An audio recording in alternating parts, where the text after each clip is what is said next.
शान्ताकारं भुजगशयनं पद्मनाभं सुरेशं विश्वाधारं गगनसदृशं मेघवर्णं शुभांगं लक्ष्मीकान्तं कमलनयनं योगिभिर्ध्यानगम्यं वन्दे विष्णुं भवभयहरं सर्वलोकैकनाथम् आवरुणेन्द्ररुद्रमरुतः स्तुन्वन्ति दिव्यैस्तवैः वेदैः साङ्गपदक्रमोपनिषदैः गायन्ति यं सामगाः ध्यानागतेन मनसा पश्यन्ति यं योगिनो यस्यान्तं न विदुः सुरासुरगणा देवाय तस्मै नमः देवाय तस्मै नमः। ॐ शान्ति शान्ति शान्तिः। ॐ नारायणः परो व्यक्तात् अण्डमव्यक्तसम्भवम् अण्डस्यान्तस्त्विमे लोकाः सप्तद्वीपा च मेदिनी। ॐ शान्ति शान्ति शान्तिः। ನಾವು ಭಾಷ್ಯದ ವಿಚಾರಣೆ ಮಾಡ್ತಿದ್ವಿ. ಅದೇ ಕ್ರಮದಲ್ಲಿ ಇನ್ನು ಭಾಷ್ಯಕಾರ ಭಗವದ್ಗೀತೆ ಬಗ್ಗೆ ಹೇಳ್ತಾವ್ರೆ. ತದರ್ಥ ಆವಿಷ್ಕರಣಾಯ ಅನೇಕೈಃ ವಿವೃತ ಪದಾರ್ಥ. ಇದು ಉಚ್ಚಾರಣೆ ಆಗಿಲ್ಲಲ್ಲ. ತದರ್ಥ ಆವಿಷ್ಕರಣಾಯ ಅನೇಕೈಃ ವಿವೃತ ಪದಾರ್ಥ ವಾಕ್ಯಾರ್ಥ ನ್ಯಾಯಂ ಅಪಿ ಅತ್ಯಂತ ವಿರುದ್ಧ ಅನೇಕಾರ್ಥತ್ವೇನ. ಅಲ್ಲೇನಿದೆ? ಅತ್ಯಂತ ವಿರುದ್ಧ ಅತ್ಯಂತ ವಿರುದ್ಧ ಅನೇಕಾರ್ಥತ್ವೇನ ಲೌಕಿಕೈಃ ಗೃಹ್ಯಮಾಣಂ ಉಪಲಭ್ಯ ಅಹಂ ವಿವೇಕತಃ ಅರ್ಥನಿರ್ಧಾರಣಾರ್ಥಂ ಸಂಕ್ಷೇಪತೋ ವಿವರಣಂ ಕರಿಷ್ಯಾಮಿ. ತಸ್ಯ ಅಸ್ಯ ಗೀತಾಶಾಸ್ತ್ರಸ್ಯ ಸಂಕ್ಷೇಪತಃ ಪ್ರಯೋಜನಂ ಪರಂ ನಿಶ್ರೇಯಸಂ ಸಹೇತುಕಸ್ಯ ಸಂಸಾರಸ್ಯ ಅತ್ಯಂತ ಉಪರಮ ಲಕ್ಷಣಂ ತಚ್ಚ ಸರ್ವಕರ್ಮ ಸನ್ಯಾಸಪೂರ್ವಕಾತ್ ಆತ್ಮಜ್ಞಾನ ನಿಷ್ಠಾರೂಪಾತ್ ಧರ್ಮಾತ್ ಭವತಿ. ಇಲ್ಲಿ ತನಕ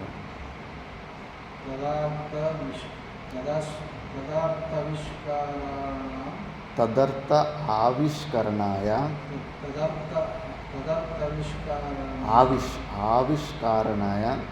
ಆವಿಷ್ಕರಣ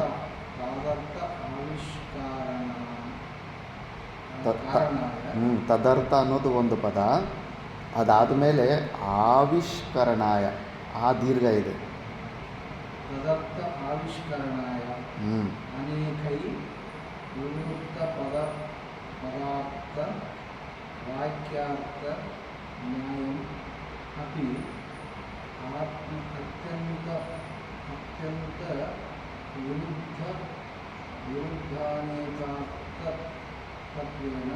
ವಿರುದ್ಧಾನೇಕಾರ್ಥತ್ವೇನ ಲೌಕಿಕೈ ಗೃಹ್ಯಮಾಣಂ ಉಪಲಭ್ಯ ಅಹಂ ವಿವೇಕತಃ ಅರ್ಥ ನಿರ್ಧಾರಣಾರ್ಥ ಸಂಕ್ಷೇಪತೋ विवरणं करिष्यामि। तस्य अस्य गीताशास्त्रस्य संक्षेपतः प्रयोजनं परं निःश्रेयसं सहेतुकस्य संसारस्य अत्यन्तोपरमलक्षणं तत् च सर्वकर्म संन्यास पूर्वकात्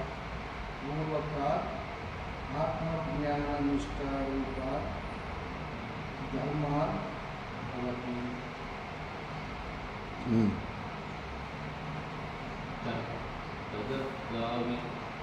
तदर्थाविष्कारणाय अनेकैः विवृतपदार्थवाक्यार्थन्यायम् अपि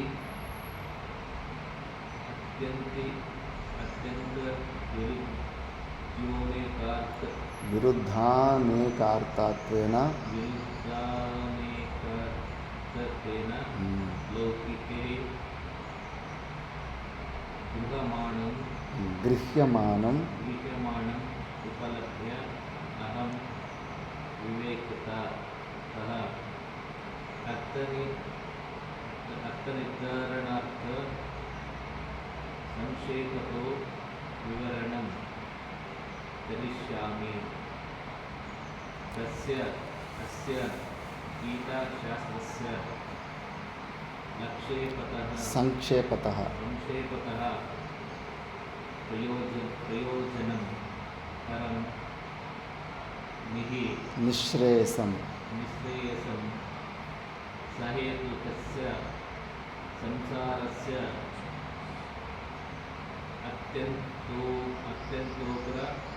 अत्यन्तोपरमलक्षणं तत् च सर्वकर्मसंन्यास पूर्वकात् आत्मज्ञान निष्ठारूपात् धर्मात् भवति। नेक्स्ट तदर्थ आविष्करणाय अनेकै निवृत्तपदार्थवाक्यार्थन्यायम् अपि अत्यन्तविरुद्ध अनेकार्थत्वेन लौकिकै गृह्यमानम् उपलब्धम् अहं विवेकतः अर्थनिर्धारणार्थं संक्षेपतो विवरणं करिष्यामि। तस्य अस्य गीताशास्त्रस्य संक्षेपतः प्रयोजनं परं निःश्रेयसं सहेतुकस्य संसारस्य अत्यन्तोपरमलक्षणं तच्च सर्वकर्मसंन्यास पूर्वकात् आत्मज्ञाननिष्ठारूपात् धर्मात् भवति। ಮುಂಚೆ ಎಲ್ಲ ಹೇಳಿದ್ರು ಭಗವದ್ಗೀತೆ ಸಕಲ ವೇದಾರ್ಥ ಸಾರ ಸಂಗ್ರಹಭೂತವಾಗಿದೆ, ಇದನ್ನು ಕಡಿಮೆ ಅಂಚನೆ ಹಾಕಬಾರ್ದಂತ ಹೇಳಿದ್ರು. ಅದಕ್ಕೆ ಅದರ ಒಂದು ಅರ್ಥ ಸಂಪೂರ್ಣವಾಗಿ ಎಲ್ಲರಿಗೂ ತಿಳಿಬೇಕಂತ ತದರ್ಥ ಆವಿಷ್ಕರಣಾಯ, ಆ ಒಂದು ಭಗವದ್ಗೀತೆಯಲ್ಲಿ ಏನೆಲ್ಲ ರಹಸ್ಯ ಇತ್ತು, ವೇದಾರ್ಥಗಳ ರಹಸ್ಯ, ಅದನ್ನು ಆವಿಷ್ಕರಣ ಎಲ್ಲರಿಗೂ ಸ್ಪಷ್ಟವಾಗಿ ತಿಳಿಸೋದಕ್ಕೆ ಮುಂಚೆನೇ ಅನೇಕೈಹಿ ವಿವೃತ ಪದಾರ್ಥ ವಾಕ್ಯಾರ್ಥ ನ್ಯಾಯಮಪಿ ಪಂಚವ್ಯಾಖ್ಯಾನ ಶೈಲಿಯಲ್ಲಿ ಸಂಧಿ ವಿಚ್ಛೇದ, ಪದಾರ್ಥೋಕ್ತಿ ಮತ್ತು ವಾಕ್ಯ ಯೋಜನ, ಆಕ್ಷೇಪಸ್ಯ ಸಮಾಧಾನಂ ಅಂತ 5 ವ್ಯಾಖ್ಯಾನದ ಪಂಚಲಕ್ಷಣಗಳು. ಪದಚ್ಛೇದ, ಪದಾರ್ಥೋಕ್ತಿ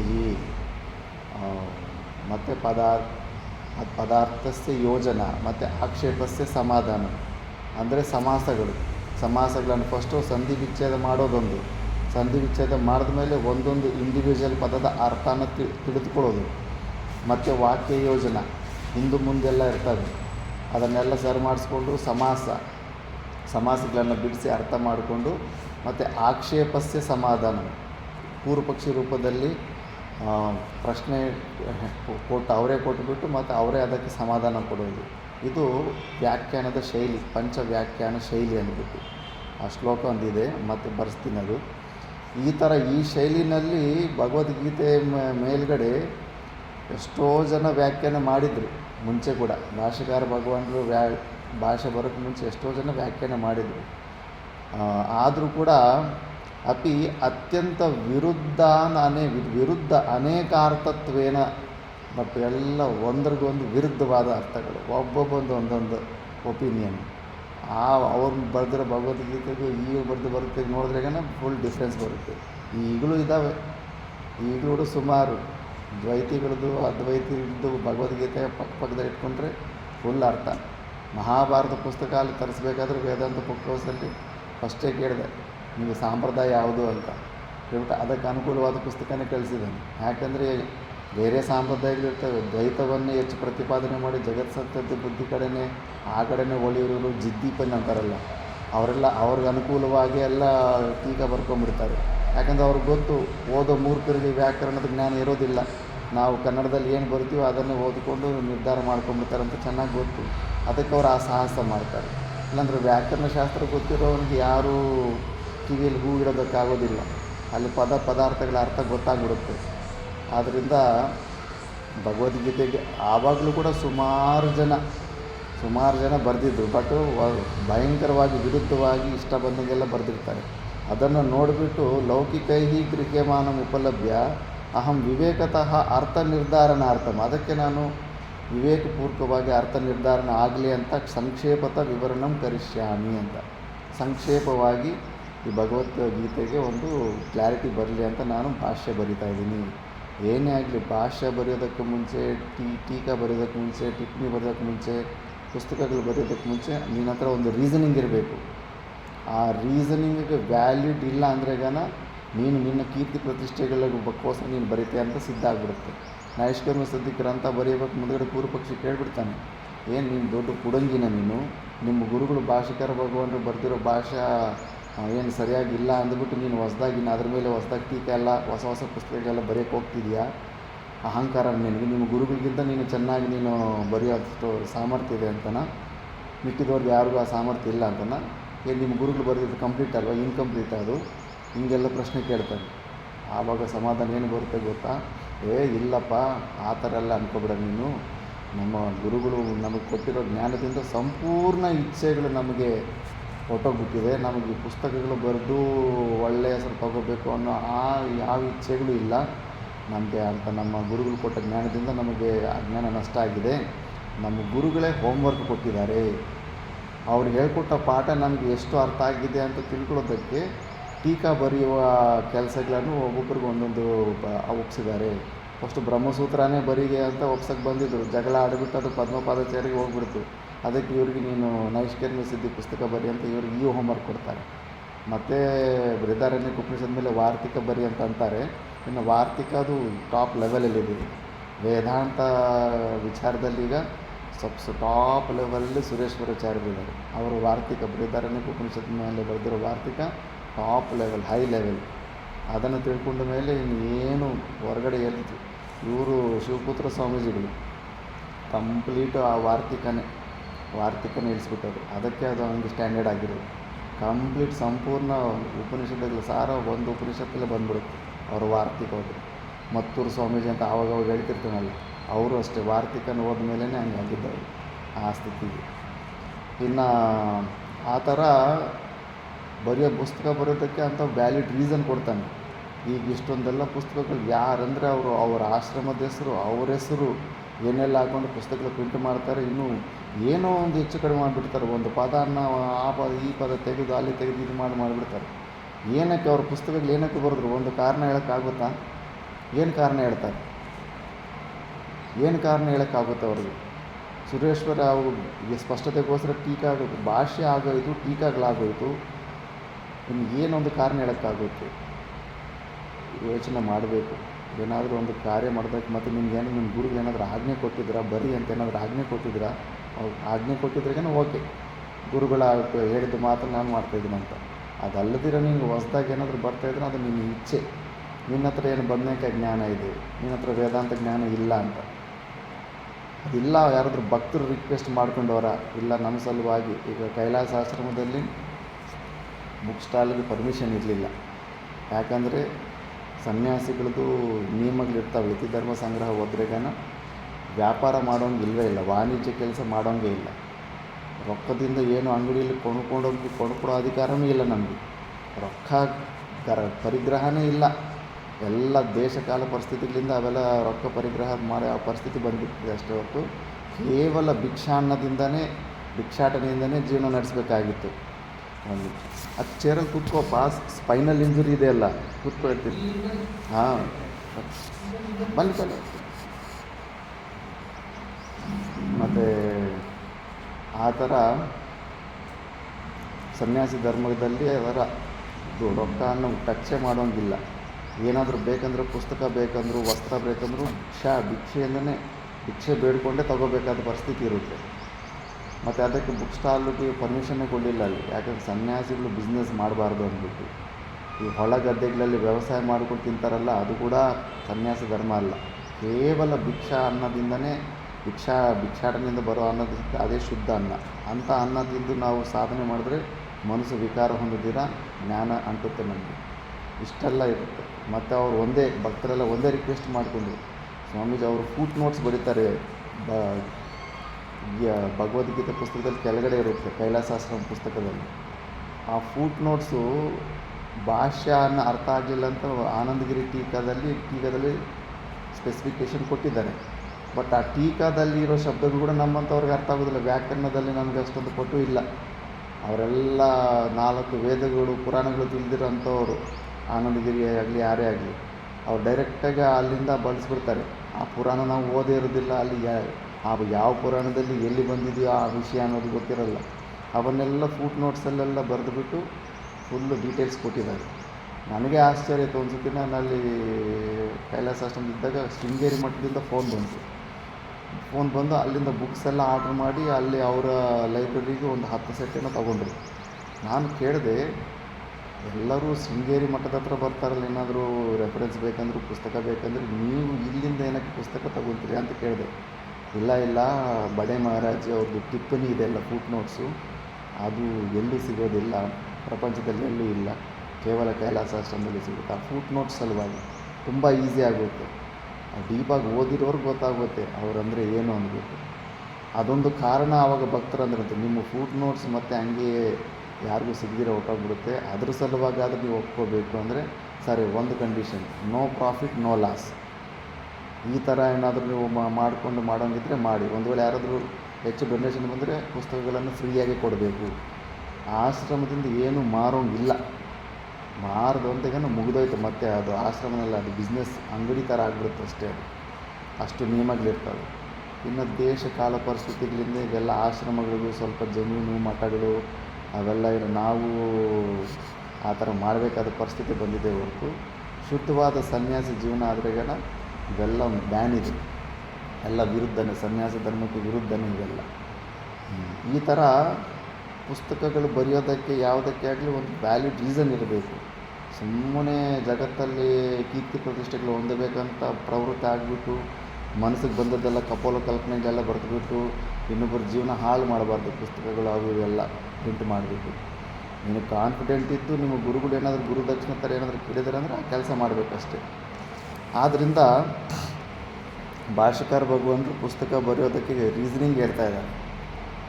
ಅವ್ರ ರೀಸನ್ ಯಾಕಂದರೆ ಹಿಂಗೆ ಸುಮಾರು ಜನ ಭಗವದ್ಗೀತೆ ಬಗ್ಗೆ ಎಲ್ಲ ಟ್ರಾನ್ಸ್ಲೇಷನ್ ಎಲ್ಲ ವಿಚಿತ್ರವಾಗಿ ಬರೆದು ಒಂದಕ್ಕೊಂದು ವಿರುದ್ಧದಲ್ಲಿ ಇರ್ತಾಯಿತ್ತು.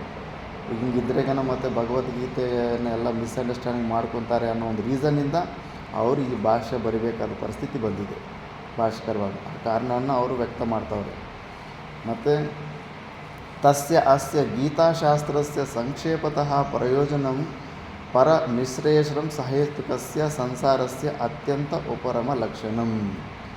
ಮುಖ್ಯ ಉದ್ದೇಶ ಭಗವದ್ಗೀತದ್ದು ಶಂಕರಾಚಾರ್ಯ ಭಗವಂತ ಹೇಳ್ತಾ ಇದ್ದಾರೆ, ನಿಶ್ರೇಯಸ ಸಹೇತುಕಸ್ಯ ಮೋಕ್ಷಾನೇ ಪರಮ ಪುರುಷಾರ್ಥ. ಭಗವದ್ಗೀತೆ ಕಂಪ್ಲೀಟ್ ಉಪದೇಶ ಮೋಕ್ಷದ ಸಲುವಾಗಿ ಅಂತ ನೀವು ಅನ್ಬೋದು. ಮತ್ತು ಸ್ಟಾರ್ಟಿಂಗಲ್ಲೆಲ್ಲ ನಿಷ್ಕಾಮ ಕರ್ಮಯೋಗದ ಬಗ್ಗೆ ಭಕ್ತಿ ಬಗ್ಗೆ ಎಲ್ಲ 6 ಅಧ್ಯಾಯಗಳು ಬಂದಿದ್ದಾವೆ. 6 ಅಧ್ಯಾಯಗಳು ನಿಷ್ಕಾಮ ಕರ್ಮಯೋಗಕ್ಕೆ, 6 ಅಧ್ಯಾಯಗಳು ಉಪಾಸನೆ ಭಕ್ತಿಯೋಗಕ್ಕೆ ಬಂದಿದ್ದಾವೆ. ಅಂದರೆ ಅವು ಕೂಡ ಮೋಕ್ಷಕ್ಕೆ ಪರಂಪರೆಯ ಸಾಧನೆಗಳೇ. ಅಂತಃಕರಣ ಶುದ್ಧಿ ಆಗಬೇಕಂದ್ರೆ ನಿಷ್ಕಾಮ ಕರ್ಮಯೋಗ ಉಪಾಸನೆ ಮಾಡಲೇಬೇಕು. ಅವು ಕೂಡ ಅವುಗಳ ಉದ್ದೇಶ ಕೂಡ ನೀನು ಸ್ವರ್ಗಾದಿ ಲೋಕಗಳಿಗೆ ಹೋಗ್ಬೇಕಂದ್ರೆ ಅದು ನಿನ್ನ ಸ್ವಾರ್ಥ ಫಲವಾಗುತ್ತೆ. ಬೇಡ ನನಗೆ ಸ್ವರ್ಗಕ್ಕೆ ಹೋದರೂ ಮತ್ತೆ ವಾಪಸ್ ಬರಬೇಕಲ್ಲ, ಎಷ್ಟು ಸತಿ ಹೋಗೋದು, ಎಷ್ಟು ಸತಿ ವಾಪಸ್ ಬರೋದು, ಸಾಕಾಗೋದೆ, ಸುಸ್ತಾಗೋಗಿದೆ, ನನಗೆ ಮತ್ತೆ ಇನ್ನೊಂದು ಸತಿ ಜನ್ಮ ತಗೋಬಾರ್ದು, ಮೋಕ್ಷನ ಹೊಂದಬೇಕಂತ ಡಿಸೈಡ್ ಆದಾಗ ಅದೇ ಕರ್ಮಯೋಗ ಮತ್ತು ಉಪಾಸನ ಫಲರಹಿತ್ಯದಿಂದ, ಅದೇ ಫಲಾಪೇಕ್ಷೆಯನ್ನು ಬಿಟ್ಟು ಈಶ್ವರಾರ್ಪಣ ಬುದ್ಧಿಯಿಂದ ಮಾಡಿದ್ರೆ ಅದು ಕೂಡ ಮೋಕ್ಷಕ್ಕೆ ಹೇತು ಆಗುತ್ತೆ. ಪ್ರವೃತ್ತಿ ಲಕ್ಷಣ ಕೂಡ ಮೋಕ್ಷಕ್ಕೆ ಹೇತು, ನಿವೃತ್ತಿ ಲಕ್ಷಣ ಕೂಡ ಮೋಕ್ಷಕ್ಕೆ ಹೇತು. 2 ಧರ್ಮಗಳು ಕೂಡ ಮೋಕ್ಷ ಪುರುಷಾರ್ಥಕ್ಕೆ ಅಂತ. ಭಗವದ್ಗೀತೆಯ ಸಾರ ಮೋಕ್ಷ ಸಲುವಾಗೇ ಇದೆ. ಇದು ನಿರ್ಧಾರ ಮಾಡ್ಕೋಬೇಕು. ಇಷ್ಟ ಬಂದಂಗೆಲ್ಲ ಸ್ವಲ್ಪ ಓದಿಬಿಟ್ಟು ಎಲ್ಲರಿಗೂ ಇಲ್ಲ ಇದು ಕರ್ಮದ ಬಗ್ಗೆನೇ ಭಗವದ್ಗೀತೆ ಹೇಳ್ತಾ ಇದೆ ಅಂದ್ಬಿಟ್ಟು ಕರ್ಮದಿಂದ ಉಪರಮನ ಮಾಡಿಸ್ತಾರೆ, ಕರ್ಮಗಳಲ್ಲೇ ಜಾಸ್ತಿ ಸಿಕ್ಕಾಕ್ಸೋದು, ಭಕ್ತಿಯನ್ನೇ ಹೇಳ್ತಾ ಇದೆ ಅಂದ್ಬಿಟ್ಟು ಅದರಲ್ಲಿ ಸಿಕ್ಕಾಕ್ಸೋದು, ಇಂಥದ್ದು ದೊಡ್ಡ ಹಾನಿ ಆಗುತ್ತೆ, ಸಮಾಜಕ್ಕೆ ಒಂದು ದೊಡ್ಡ ಹಾನಿ ಆಗುತ್ತೆ. ಉದ್ದೇಶ ಮೇನು ಏನು ಅಂತ ತಿಳ್ಕೊಬೇಕು ಗ್ರಂಥದ್ದು. ತಚ್ಚ ಸರ್ವಕರ್ಮ ಸನ್ಯಾಸ ಪೂರ್ವಕಾತ್ ಆತ್ಮಜ್ಞಾನ ನಿಷ್ಠಾರೂಪಾತ್ ಧರ್ಮಾತ್ ಭವತಿ. ಮತ್ತು ಆ ನಿಶ್ರೇಯಸ ಮೋಕ್ಷ ಹೆಂಗೆ ಸಿಗುತ್ತಂದರೆ ಸರ್ವಕರ್ಮ ಸನ್ಯಾಸ ಪೂರ್ವಕಾತ್, ಎಲ್ಲ ಕರ್ಮಗಳನ್ನು ಕಂಪ್ಲೀಟಾಗಿ ಬಿಟ್ಟ ಮೇಲೆ. ಕರ್ಮಗಳನ್ನು ಬಿಡೋದಂದರೆ ಹೊರಗಡೆ ಫಿಸಿಕಲ್ ಆಗಲಿ, ಒಳಗಡೆ ಅಹಮ್ಮಮ ಭಾವಗಳು, ಕರ್ತ ಅನ್ನೋ ಭಾವನೆಯನ್ನು, ನಾನು ಮಾಡೋನು, ಕರ್ಮಗಳನ್ನು ಮಾಡೋನು ಅನ್ನೋ ಭಾವನೆ. ಈಗ ಶ್ರೀಕೃಷ್ಣ ಪರಮಾತ್ಮ ಜೀವನ್ಮುಕ್ತ ಪುರುಷನ ಅಲ್ವಾ, ಸಾಕ್ಷಾತ್ ಸಚ್ಚಿದಾನಂದ ಸ್ವರೂಪನು. ಎಷ್ಟು ಕೆಲಸ ಮಾಡ್ತಾನೆ ದ್ವಾಪರ ಯುಗದಲ್ಲಿ. ಇಡೀ ಭಾಗವತ ಚರಿತ್ರೆನೇ ಶ್ರೀಕೃಷ್ಣ ಪರಮಾತ್ಮಂದೇ. ಸುಮ್ಮನೆ ಕೂತ್ಬಿಟ್ನ, ಅಷ್ಟೊಂದು ಜ್ಞಾನ ಜೀವನ್ಮುಕ್ತಿ ಅವಸ್ಥೆಯಲ್ಲಿ ಇದ್ದಾನೆ ಅಂದ್ಬಿಟ್ಟು ಏನು ಕೆಲಸ ಮಾಡಿದ್ರೆ ಸುಮ್ಮನೆ ಕೂತ್ಬಿಟ್ನ. ಎಷ್ಟು ಲೋಕ ಕಲ್ಯಾಣಕ್ಕಾಗಿ ಎಷ್ಟು ಕಾರ್ಯಗಳು ನಡೆಯಿತು. ಅದಕ್ಕೆ ನಿಜವಾದ ಕರ್ಮ ತ್ಯಾಗ ಅಂದ್ರೆಗನ ಅವುಗಳ ಮೇಲೆ ಇರೋ ಫಲದ ಮೇಲೆ ಇರೋ ಆಸಕ್ತಿಯನ್ನು ಬಿಡೋದು, ಕರ್ತೃತ್ವ ಭಾವನ ತೆಕ್ಕೊಳ್ಳೋದು, ಇದೇ ನಿಜವಾದ ಸನ್ಯಾಸ. ಅಹಮ್ಮಮ ಭಾವಗಳನ್ನು ತೆಕ್ಕೊಳ್ಳೋದು ನಿಜವಾದ ಸನ್ಯಾಸ ಅಂತ. ಸರ್ವಕರ್ಮ ಸನ್ಯಾಸ ಪೂರ್ವಕ ಆತ್ಮಜ್ಞಾನ ನಿಷ್ಠಾರೂಪ ಧರ್ಮಾತ್ ಭವತಿ. ಆತ್ಮರೂಪ ನಿಷ್ಠ ಇರುವಂಥ ಧರ್ಮದಿಂದನೇ ಆ ಮೋಕ್ಷ ಅನ್ನೋದು ನಮಗೆ ಸಿಗುತ್ತೆ. ಅದನ್ನೇ ನೆಕ್ಸ್ಟ್ ಹೇಳ್ತಾ ಇದ್ದಾರೆ. ತಥಾ ಇಮಂ, ಇದನ್ನು ಉಚ್ಚಾರಣೆ ಮಾಡಬೇಕು. ತಥಾ ಇಮಂ ಏವ ಗೀತಾರ್ಥ ಧರ್ಮಂ ಉದ್ದೇಶ್ಯ ಭಗವತಾ ಏವ ಉಕ್ತಂ ಸಹಿ ಧರ್ಮ ಸುಪರ್ಯಾಪ್ತೋ ಬ್ರಹ್ಮಣಃ ಪದವೇದನೆ ಇತಿ ಅನುಗೀತಾಸು ಕಿಂಚ ಅನ್ಯದಪಿ ತತ್ರ ಏವ ಉಕ್ತಂ ನೈವ ಧರ್ಮಿ ನಚಾಧರ್ಮಿ ನಚೈವ ಹಿ ಶುಭಾಶುಭಿ ಯಹ ಸ್ಯಾದ್ ಏಕಾಸನೆ ಲೀನಃ ತೂಷ್ಣೀಂ ಕಿಂಚಿದ್ ಅಚಿಂತಯನ್ ಜ್ಞಾನಂ ಸನ್ಯಾಸ ಲಕ್ಷಣಂ ಇತಿ ಚ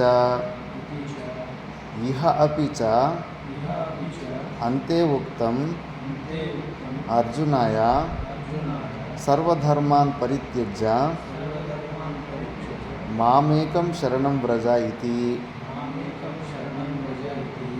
ಅಭ್ಯುದಯಾರ್ಥಃ ಅಪಿ ಯಃ ಪ್ರವೃತ್ತಿಲಕ್ಷಣೋ ಧರ್ಮಃ ವರ್ಣಾಶ್ರಮಾಂಚ ಉದ್ದೇಶ್ಯ ವಿಹಿತಃ ಸ ದೇವಾದಿಸ್ಥಾನಪ್ರಾಪ್ತಿಹೇತುಃ ಅಪಿ ಸನ್ ಈಶ್ವರಾರ್ಪಣಬುದ್ಧ್ಯಾ ಅನುಷ್ಠೀಯಮಾನಃ ಸತ್ವಶುದ್ಧಯೇ ಭವತಿ ಫಲಾಭಿಸಂಧಿರ್ವರ್ಜಿತಃ. ಇಲ್ಲಿ ತನಕ ಉಚ್ಚಾರಣೆ.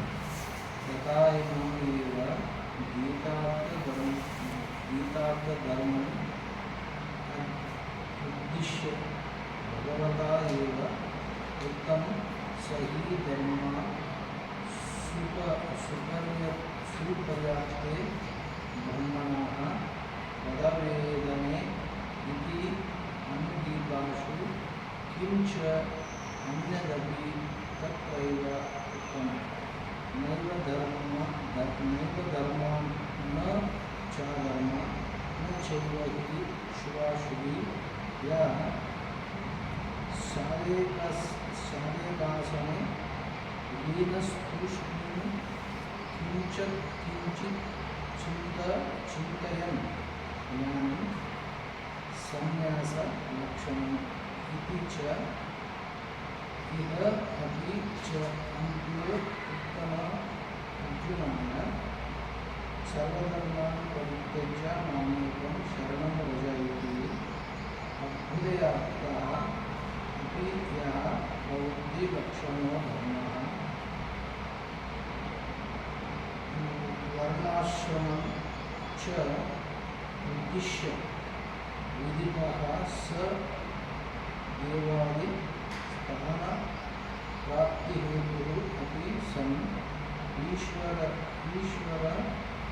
ईश्वरार्पणबुद्धि अनुष्ठीयमानः सत्याशुद्धये भवति फलादि सन्धिवर्जितः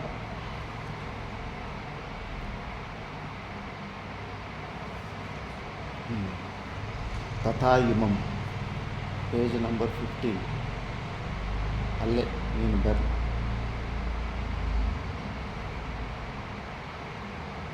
ಇಲ್ಲಿ ಬಾ ತೋರಿಸ್ತೀನಿ ಅಲ್ಲಲ್ಲ ಇಲ್ಲಿ ಬಾ ತೋರಿಸ್ತೀನಿ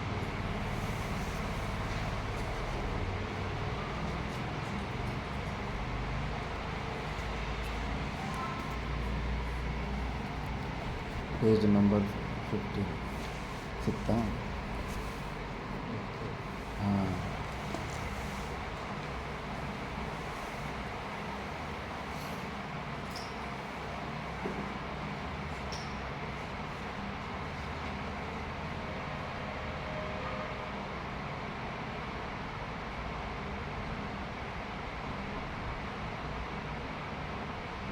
तथा गीतार्थधर्मम् ಉದ್ದೇಶ್ಯ भगवता एव उक्तम् इति ಸಹಿ ಧರ್ಮ सहि धर्मः सुपर्यासो ब्रह्मण पदवेदने इति अनुदीपासु किं च अन्यदपि तत्रैव उक्तम् नैव धर्मः च धर्मो ನೈವ ಧರ್ಮಲ್ಲ ನೈವ ಧರ್ಮಿ ನ ಚಾ ಧರ್ಮಿ नैव धर्मे न च धर्मे न चैव हि शुभाशुभि यः सादेकासने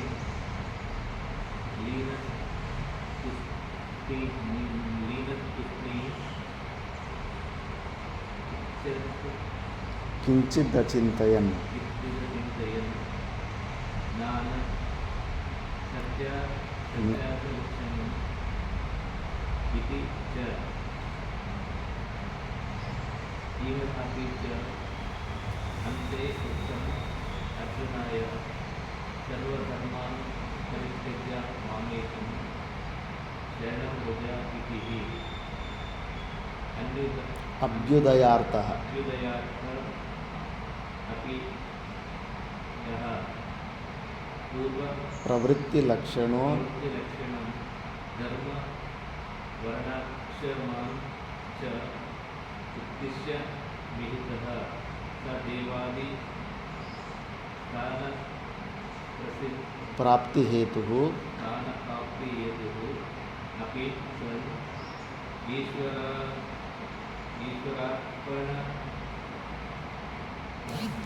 ಈಶ್ವರಾರ್ಪಣ ಬುದ್ಧಿಯ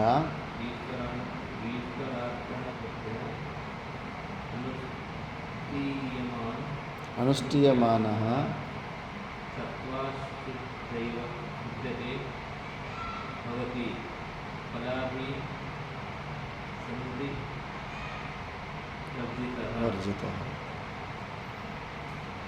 तथा इमम् एव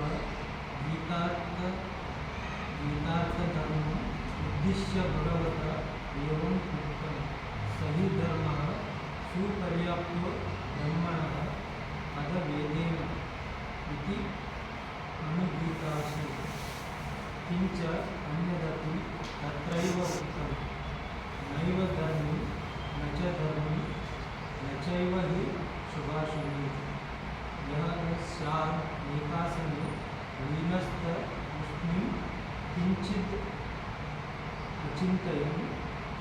अचिन्तयन् ज्ञानं संन्यासलक्षणम् इति च इह अपि च अन्ते उक्तम् अर्जुनाय सर्वधर्मान् परित्यज्य मामेकं शरणं व्रज इति अभ्युदयार्थाय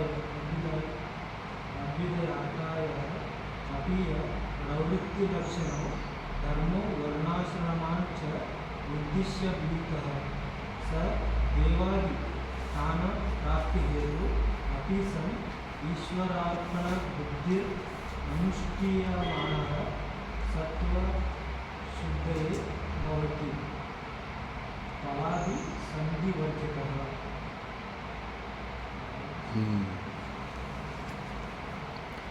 ತಥಾ ಇವಂ ಫಸ್ಟು ಗೀತಾಶಾಸ್ತ್ರ ಕೇವಲ ಮೋಕ್ಷದ ಬಗ್ಗೆನೇ ಮುಖ್ಯ ತಾತ್ಪರ್ಯ ಇದೆ ಅಂತ ಹೇಳಿದ್ರು. ಮತ್ತು ಅಂಥ ಮೋಕ್ಷನ ಹೊಂದಬೇಕಂದ್ರೆ ಸರ್ವಕರ್ಮ ಸನ್ಯಾಸಪೂರ್ವಕವಾಗಿ ಹೊಂದೋದಕ್ಕೆ ಸಾಧ್ಯ ಆಗುತ್ತೆ.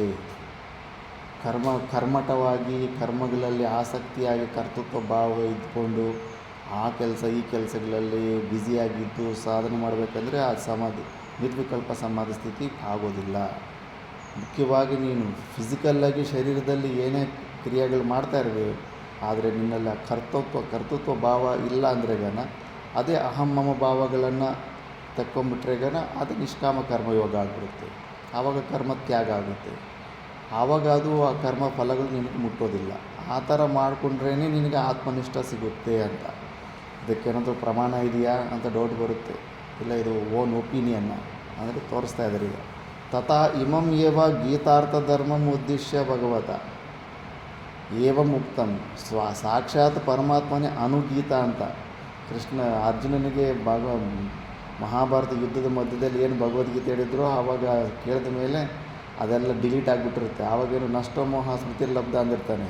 ಮತ್ತು ಕೃಷ್ಣ ಮೆಮೊರಿ ಚಿಪ್ ಡಿಲೀಟ್ ಆಗಿಬಿಟ್ಟಿದೆ, ಇನ್ನೊಂದು ಸತಿ ಹೇಳಪ್ಪ ಅದನ್ನು ಸ್ಪಷ್ಟವಾಗಿ, ಆವಾಗ ಹಿಡಿದ ಕೆಲಸ ಅಂದ್ಬಿಟ್ಟು ಮತ್ತೆ ಇನ್ನೊಂದು ಸತಿ ಅನುಗೀತ ಇನ್ನೊಂದು ಸತಿ ಉಪದೇಶ ಮಾಡ್ತಾರೆ. ಆ ಗ್ರಂಥ ಕೂಡ ಇದೆ, ಕೆಲವ್ರ ಹತ್ರ ಇದೆ ಆ ಗ್ರಂಥ. ಆ ಅನುಗೀತದಲ್ಲಿ ಕೂಡ ಮತ್ತೆ ಇದೇ ಮಾತನ್ನಂತಾನೆ, ಸಹಿ ಧರ್ಮ ಸುಪರ್ಯಾಪ್ತ ಬ್ರಹ್ಮಣಃ ಪದವೇದನೆ. ಬ್ರಹ್ಮ ಪದವಿಯನ್ನು ಹೊಂದೋದಕ್ಕೆ ಈ ಭಗವದ್ಗೀತಾ ಒಂದನೇ ಕಂಪ್ಲೀಟ್ ಇದೆ. ಬೇರೆ ಆ ಕಡೆ ಈ ಕಡೆ ನೀನು ಕಣ್ಣು ಹಾಕೋದಕ್ಕೆ ಹೋಗಬೇಡ. ಒಂದು ಭಗವದ್ಗೀತೆ ಸಾಕು, ಇದರಲ್ಲೇ ಎಲ್ಲ ಇದೆ ಅಂದುಬಿಟ್ಟು ಈ ಥರ ಹೇಳಿಬಿಟ್ಟು ಕಿಂಚ ಅನ್ಯದಪಿ ತತ್ರ ಉಕ್ತಂ ನೈವ ಧರ್ಮೀ ಚ ನ ಚ ಅಧರ್ಮಿ ನ ಚ ಏವ ಹಿ ಶುಭಾಶುಭಿ ಯಹ ಸ್ಯಾದ್ ಏಕಾಸನೆ ಲೀನಃ ತೂಷ್ಣೀಂ ಕಿಂಚಿದ ಚಿಂತಯನ್. ಯಾರು ಒಂದೇ ಆಸನದಲ್ಲಿ ಸುಖಂ ಸ್ಥಿರಂ ಆಸನಂ ಅಂತ ಒಂದೇ ಆಸನದಲ್ಲಿ ಕದಲದಿರ ಕಿಂಚಿದ್ ಅಚಿಂತಯನ್, ಒಂದು ಚೂರು ಕೂಡ ಚಿಂತನೆ ಮಾಡ್ದಿರ ಯಾರು ತನ್ನ ಸ್ವರೂಪದಲ್ಲಿ ಅಂದರೆ ನಿರ್ವಿಕಲ್ಪ ಸಮಾಧಿ ಸ್ಥಿತಿಯಲ್ಲಿ ಯಾರು ಇರ್ತಾನೋ, ಮತ್ತು ಅವನೆಂಥವನು, ಅವನಿಗೆ ಅವನು ಯಾವುದೇ ಧರ್ಮಿ ಅಲ್ಲ ಅಧರ್ಮಿ ಅಲ್ಲ, ಧರ್ಮಗಳು ಪುಣ್ಯ ಪಾಪಗಳು ಅವನಿಗೆ ಟಚ್ ಮಾಡೋದಿಲ್ಲ, ಪುಣ್ಯ ಪಾಪಗಳ ಫಲಗಳು ಸುಖ ದುಃಖಗಳು ಕೂಡ ಶುಭ ಅಶುಭ ಕೂಡ ಅವನಿಗೆ ಟಚ್ ಮಾಡೋದಿಲ್ಲ. ಅಂಥ ಸ್ಥಿತಿಯಲ್ಲಿ ಯಾರು ಇರ್ತಾನೋ ಅವನೇ ಸರಿಯಾಗಿ ಪರಮಾತ್ಮನ ತಿಳ್ಕೊಂಡಿರೋನು ಅಂತ ಪ್ರಮಾಣ ಇದೆ. ಮತ್ತು ಕದಲ್ದಿರೋ ಒಂದು ಜಾಗದಲ್ಲಿ ಕೂತಿದ್ದಾನೆ, ಏನು ಚಿಂತನೆ ಮಾನಸಿಕ ರೂಪದ ಕೂಡ ಕ್ರಿಯೆಗಳು ಮಾಡ್ತಾ ಇದ್ದಾನಂದರೆ ಅವನು ಕರ್ಮಗಳು ಮಾಡ್ತಾ ಇದ್ದಾನೆ, ಕರ್ಮಗಳು ಬಿಟ್ಟಿದ್ದಾನೆ. ಏನು ಮಾಡಿದೆ? ಕರ್ಮಗಳು ಮಾಡ್ತಾ ಇದ್ದಾನೆ, ಬಿಟ್ಟಿದ್ದಾನೆ.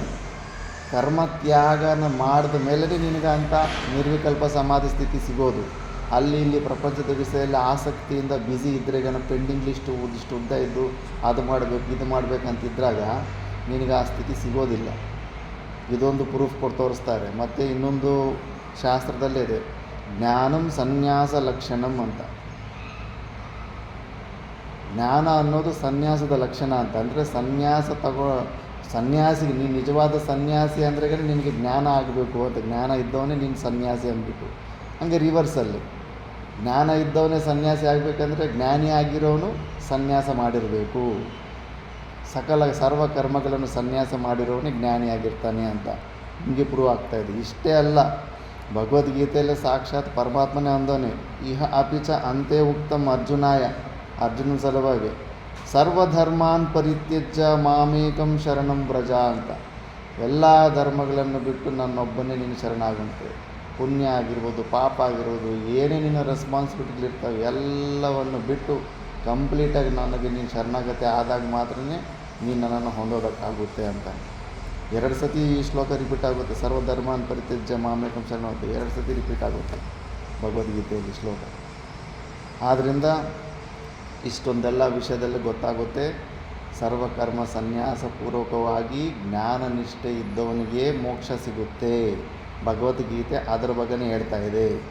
ಮತ್ತು 6 ಅಧ್ಯಾಯಗಳೆಲ್ಲ ನಿಷ್ಕಾಮ ಕರ್ಮಯೋಗದ ಬಗ್ಗೆನೇ ಇದೆ ಅಲ್ಲ ಅಂದರೆ ಅವುಗಳ ಬಗ್ಗೆನೂ ಹೇಳ್ತಾನೆ. ಅಭ್ಯುದಯಾರ್ಥ ಇವೆಲ್ಲ ಏನು ಅಭ್ಯುದಯ ಅಂದರೆ ಪುಣ್ಯಕರ್ಮಗಳು ಮಾಡಿಕೊಂಡು ಪುಣ್ಯಕರ್ಮಗಳು ಮಾಡಿಕೊಂಡು ಸ್ವರ್ಗಕ್ಕೆ, ಪಾಪ ಮಾಡಿದ್ರೆ ನರಕಕ್ಕೆ, ಅಂದರೆ ಪ್ರವೃತ್ತಿ ಮಾರ್ಗದಲ್ಲಿರೋ ಅಂಥವ್ರು ಅಭ್ಯುದಯ ಮಾರ್ಗ ಅಂದ್ಬಿಟ್ಟು. ಅಂಥವ್ರು ಕೂಡ ಅಪೀಚ ಪ್ರವೃತ್ತಿ ಲಕ್ಷಣ ಧರ್ಮ ವರ್ಣಾಶ್ರಮಾಂಚ ಉದ್ದೇಶ. ವರ್ಣಾಶ್ರಮ ಸ್ವವರ್ಣದಲ್ಲಿ ಏನು ನಮಗೆ ಡ್ಯೂಟಿ ಕೆಲಸ ಬಂದಿರುತ್ತೋ ಅದನ್ನು ಪ್ರೀತಿಯಿಂದ ಮಾಡ್ಕೊಂಡು ಹೋಗ್ತಾಯಿದ್ರೆ ಅಪೀಸನ್ ಅದು ಎಂಥದ್ದಂದ್ರೆ ಉದ್ದೇಶ ವಿಹಿತ ಸ ದೇವಾದಿ ಸ್ಥಾನ ಪ್ರಾಪ್ತಿ ಹೇತು. ಅದ್ರಲ್ಲಿ ಮ್ಯಾಕ್ಸಿಮಮ್ ಅಂದರೆ ಸ್ವರ್ಗಾದಿ ಲೋಕಗಳಿಗೆ ಹೋಗ್ತೀಯ, ಸ್ವರ್ಗಾದಿಯನ್ನು ನಿನಗೆ ಅದು ಕೊಡಿಸುತ್ತೆ. ಅದ್ರ ಮುಖ್ಯ ಉದ್ದೇಶನೇ ಸ್ವರ್ಗಾದಿಗಳಿಗೆ ಕೊಡಿಸೋದು. ಪ್ರವೃತ್ತಿ ಮಾರ್ಗದ್ದೆಲ್ಲ ಪುಣ್ಯ ಪಾಪಗಳನ್ನು ಸಂಪಾದನೆ ಮಾಡ್ಕೊಳ್ಳೋಂಥದ್ದು ಪ್ರವೃತ್ತಿ ಮಾರ್ಗ. ಅದು ಆ ಥರ ಇದ್ದರೂ ಸ್ವರ್ಗಾದಿಗಳಿಗೆ ನಿಯಮಿತವಾದರೂ ಕೂಡ ಅದನ್ನೇ ನೀನು ಅಪಿಸನ್ ಈಶ್ವರಾರ್ಪಣ ಬುದ್ಧಿಯ. ಒಂದು ವೇಳೆ ನೀನು ಆ ಸ್ವರ್ಗ ನನಗೆ ಬೇಡಪ್ಪ, ಕರ್ಮ ನಾನು ಮಾಡ್ತಾಯಿರ್ತೀನಿ, ಬಟ್ ಫಲನ ನಾನು ಇಷ್ಟಪಡೋದಿಲ್ಲ, ಫಲ ನಿರಪೇಕ್ಷದಿಂದ ನಾನು ಅದೇ ಕರ್ಮವನ್ನು ಮಾಡ್ತೀನಿ. ಮತ್ತು ಇನ್ನೇನು ಉದ್ದೇಶ ಸುಮ್ಮನೆ ಯಾಕೆ ಮಾಡ್ತೀನಿ ಅಂದರೆ ಅಂತಃಕರಣ ಶುದ್ಧಿ. ಅನುಷ್ಠೀಯಮಾನ ಸತ್ವಶುದ್ಧಯೇ ಭವತಿ. ಅದೇ ಮಾಡ್ತಿರೋ ಕರ್ಮ ನೀನು ಈಶ್ವರಾರ್ಪಣ ಬುದ್ಧಿಯಿಂದ ನೀನು ಮಾಡಿಬಿಟ್ರೆ ಅದು ನಿನಗೆ ಸತ್ವಶುದ್ಧಿಯನ್ನು ನಿನಗೆ ಕೊಡುತ್ತೆ. ಮತ್ತು ಫಲಾಭಿಸಂಧಿ ವರ್ಜಿತ. ಮತ್ತು ಅದ್ರ ರಿಸಲ್ಟ್ ಏನು ಬರುತ್ತೋ ಗುಡ್ ಆಗಿರ್ಬೋದು ಬ್ಯಾಡ್ ಆಗಿರ್ಬೋದು ಆ ರಿಸಲ್ಟ್ಗಳು ನಿನಗೆ ಟಚ್ ಮಾಡೋದಿಲ್ಲ. ಯಾಕಂದರೆ ನಾನು ಕರ್ತ ಅನ್ನೋ ಭಾವನದಿಂದ ನೀನು ಮಾಡಲಿಲ್ಲ, ಈಶ್ವರಾರ್ಪಣ ಬುದ್ಧಿಯಿಂದ ಮಾಡಿದೆಯಾ. ಅಂದರೆ ಈಶ್ವರ ನನಗೆ ಈ ಡ್ಯೂಟಿ ಕೊಟ್ಟಿದ್ದಾನೆ, ಅವನ ಡ್ಯೂಟಿ ನಾನು ಮಾಡ್ತಾಯಿದ್ದೀನಿ. ಆ್ಯಸ್ ಎ ಡ್ಯೂಟಿ ಓರಿಯೆಂಟೆಡ್ ಆಗಿ ಕೆಲಸ ಮಾಡೋದು. ಆ ಥರ ಮಾಡಿಬಿಟ್ರೆ ನಾವು ಮಾಡೋ ಯಾವುದೇ ಕ್ರಿಯೆಗಳಿಗೆ ಕರ್ಮಗಳಿಗೆ ಅದರ ಪುಣ್ಯ ಆಗಲಿ ಪಾಪ ಫಲ ಆಗಲಿ ನಮಗೆ ಮುಟ್ಟೋದಿಲ್ಲ, ಸುಖ ದುಃಖಗಳು ನಮಗೆ ಟಚ್ ಆಗೋದಿಲ್ಲ. ಅದು ಆ ಥರ ಅದು ಕರ್ಮನಿಷ್ಠೆಗೆ ಕರ್ಮನ ಮಾರ್ಗದಲ್ಲಿದ್ದರೂ ಕೂಡ ನೀನು ನಿಷ್ಕಾಮ ಭಾವನೆಯಿಂದ ಮಾಡಿದ್ರೆ ನಿನಗೆ ಅದು ಮೋಕ್ಷಕ್ಕೆ ರೆಡಿಮೇಡ್ ಆಗಿ ನಿನಗೆ ಮೋಕ್ಷಕ್ಕೆ ತಯಾರು ಮಾಡುತ್ತೆ. ಯಾವ ಥರ ಅಂದರೆ ಅಂತಃಕರಣ ಶುದ್ಧಿಯನ್ನು ಕೊಟ್ಟು ಅಂದ್ಬಿಟ್ಟು. ಅದಕ್ಕೆ ನೆಕ್ಸ್ಟ್ ವಾಕ್ಯದಲ್ಲಿ ಹೇಳ್ತಾರೆ, ಶುದ್ಧ ಸತ್ವಸ್ಯ ಚ ಜ್ಞಾನನಿಷ್ಠಾ ಯೋಗ್ಯತಾ ಪ್ರಾಪ್ತಿದ್ವಾರೇಣ ಜ್ಞಾನೋತ್ಪತ್ತಿ ಹೇತುತ್ವೇನ ಚ ನಿಶ್ರೇಯಸ ಸಹೇತುತ್ವಂ ಅಪಿ ಪ್ರತಿಪದ್ಯತೆ. ತಥಾ ಚ ಇಮಂ ಏವ ಅರ್ಥಂ ಅಭಿಸಂಧಾಯ ವಕ್ಷ್ಯತಿ ಬ್ರಹ್ಮಣ್ಯಾದಾಯ ಕರ್ಮಾಣಿ ಯೋಗಿನಃ ಕರ್ಮ ಕುರ್ವಂತಿ ಸಂಗಂ ತ್ಯಕ್ತ್ವಾತ್ಮಶುದ್ಧಯೇ ಇತಿ ಇಮಂ ದ್ವಿಪ್ರಕಾರಂ ಧರ್ಮಂ ನಿಶ್ರೇಯಸ ಪ್ರಯೋಜನಂ परमार्थतत्त्वञ्च परमार्थं तत्त्वं च वासुदेवाख्यं वासुदेवाख्यं परब्रह्म परब्रह्म अभिधेयभूतं विधेयभूतं विशेषतः विशेषतः अभिव्यञ्जत् अभिव्यञ्जयत्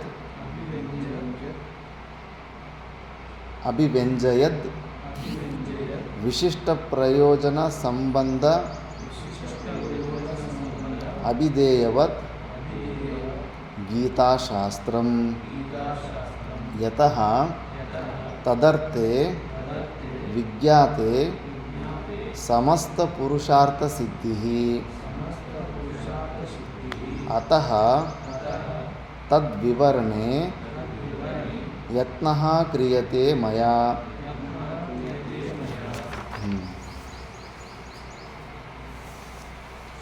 शुद्धसत्त्वस्य च ज्ञाननिष्ठा योग्यता प्राप्तिद्वारेण ज्ञानोत्पत्तिहेतुत्वेन च निःश्रेयसा हेतुत्वम् अपि प्रतिपद्यते. तथा च इमम् एव अर्थम्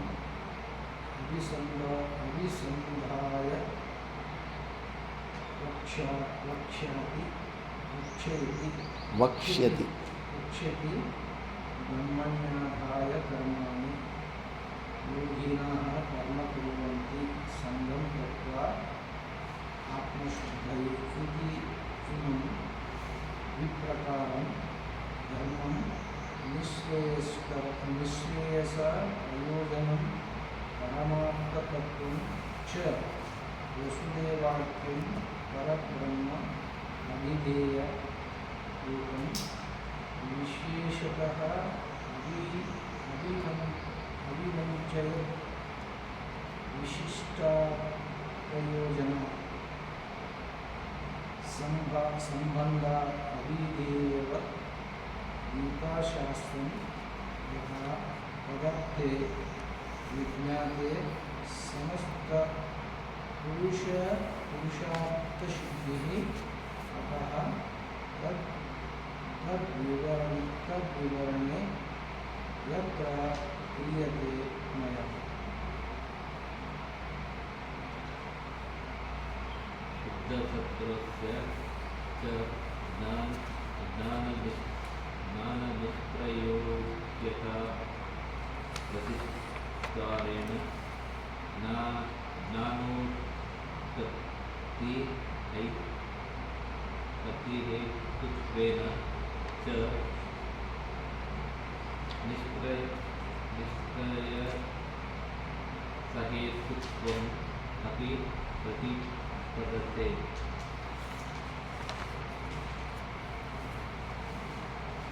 तथा च इमम् एव अर्थम् अभिसन्धाय वक्ष्यति ब्रह्मण्याधाय कर्मणि योगिनः कर्म कुर्वन्ति सङ्गं त्यक्त्वात्मशुद्धये इति इमं त्रिप्रकार धर्म द्विपकारं धर्मं त्रिप्रकारं धर्मं निःश्रेयसप्रयोजन निःश्रेयसप्रयोजन तत्त्वं च परमार्थतत्त्वं च ವಾಸುದೇವಾಖ್ಯ ವಾಕ್ಯಂ ಆ ಒಳಗಡೆ ಚುಕ್ಕೆ ಇರುತ್ತಲ್ಲ ಅದು ಮಕಾರ ಥರ ಉಚ್ಚಾರಣೆ ಮಾಡಬೇಕು. ವಾಸುದೇವಾಖ್ಯಂ ಪರಬ್ರಹ್ಮ ಪರಬ್ರಹ್ಮ ಅಭಿಧೇಯ ಭೂತಂ ಭೂತಂ ವಿಶೇಷತಃ ಅಭಿವ್ಯಂಜಯದ್ ವಿಶಿಷ್ಟ ಪ್ರಯೋಜನ ಸಂಬಂಧಾಭಿಧೇಯವತ್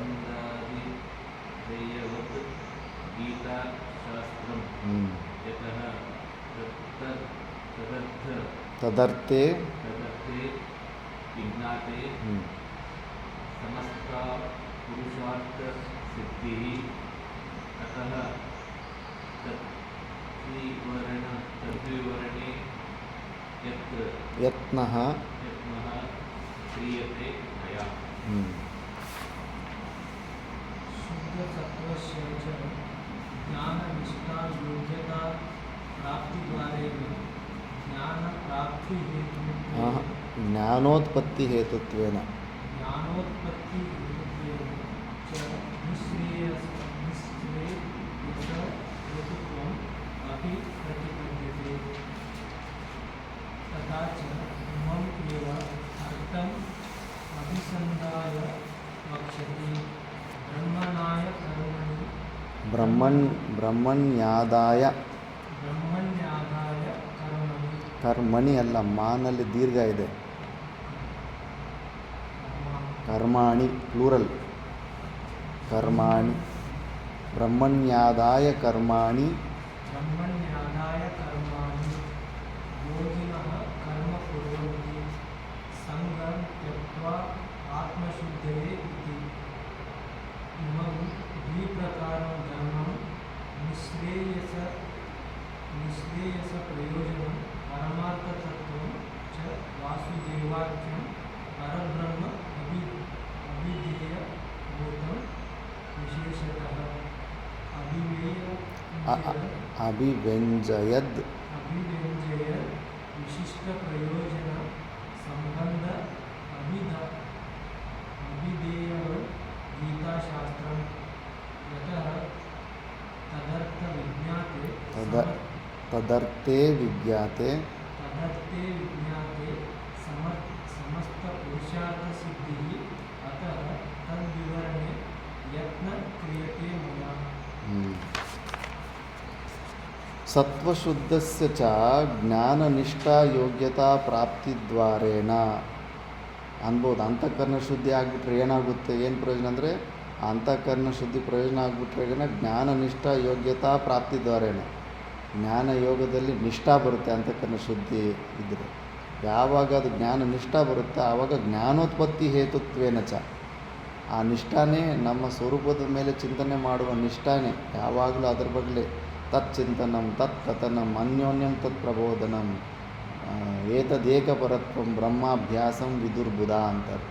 ಯಾವಾಗಲೂ ಅದರ ಬಗ್ಗೆನೇ ಚಿಂತನೆ ಇರಬೇಕು. ನಮ್ಮ ಸ್ವರೂಪದ ಬಗ್ಗೆ ಚಿಂತನೆ, ಇನ್ನೊಬ್ಬರು ಮಾತಾಡಿಕೊಂಡ್ರು ಕೂಡ ಅದ್ರ ಬಗ್ಗೆನೇ ಡಿಸ್ಕಷನ್ ಇರಬೇಕು. ಸಂಸಾರದ ಬಗ್ಗೆ ಮೋದಿ ದೀದಿ ಅಂತ ಆ ಕಡೆ ಹೋಗಲೇಬಾರ್ದು. ಸಚ್ಚಿದಾನಂದ ಸ್ವರೂಪನ ಬಗ್ಗೆನೇ ಇರಬೇಕು ಡಿಸ್ಕಷನ್ ಟಾಪಿಕ್ ಕೂಡ.